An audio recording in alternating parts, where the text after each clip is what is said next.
Je souhaite traiter les données de mon pointage sur Avistep. Je veux connaître les grandeurs énergie cinétique et énergie potentielle, qu'on appelle aussi énergie de position. Je dois exporter ces données sur un autre logiciel. Donc je vais dans Édition, Copier et lancer. Donc je copie les données dans un autre logiciel qui est Regressi. Je vais pouvoir rentrer de nouvelles formules. Vous avez une fenêtre qui s'ouvre et quand je diminue cette fenêtre, je retrouve les grandeurs qui sont ici. D'accord? Donc je peux diminuer et réduire la fenêtre.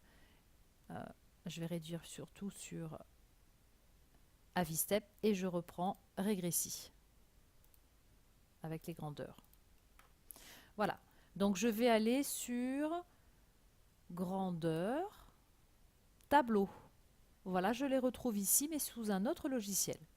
Je souhaite entrer une nouvelle grandeur. Je vais donc faire ajouter. Je vais rentrer ce que je souhaite ajouter. Donc une énergie, par exemple, potentielle de pesanteur. Les énergies sont en joules. Donc l'unité, je rentre J pour joule. Ce n'est pas une variable, mais c'est une grandeur calculée. Et je vais rentrer la formule de l'énergie potentielle, qui est la masse. Donc, je dis n'importe quoi. Si on vous dit que la masse est de 0,02 kg, puisqu'elle se rentre en kilogrammes, je rentre 0, point, puisqu'il faut un point et pas une virgule, 0,2 kg, ce qui correspond à 20 grammes. C'est une donnée. Je rentre OK. Donc l'énergie de pesanteur, c'est la masse fois G. On vous le donne. L'intensité de la pesanteur, 9,8 newtons par kilogramme, fois la hauteur. La hauteur sur un graphique, c'est l'axe des Y. Donc je rentre Y. Donc j'ai bien la formule MGH et je rentre OK. J'ai une nouvelle colonne et le logiciel a calculé l'énergie potentielle pour chacune de mes positions. Elle diminue, donc c'est logique puisque la balle tourne. Je veux rajouter une autre valeur, donc voilà, l'énergie mécanique, pardon, l'énergie cinétique, qui est aussi une énergie, donc ce sont des joules.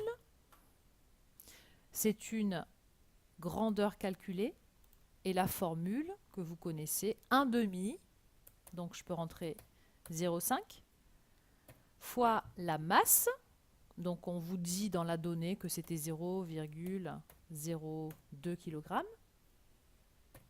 1/2 de la masse fois la vitesse au carré.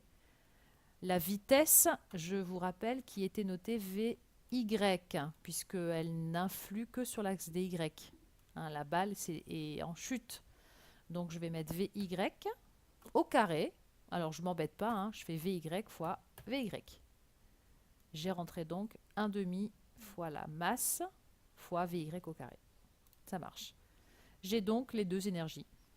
Et si je souhaite calculer l'énergie mécanique, qui est donc la somme des deux, je rajoute une grandeur, énergie mécanique, qui est en joules. Et c'est une grandeur calculée. Donc je veux qu'il calcule la somme, donc je rentre énergie potentielle de pesanteur, plus énergie cinétique. Et il va faire le calcul pour chacune des valeurs ici. L'énergie mécanique est ici. J'ai donc créé trois variables, trois colonnes supplémentaires.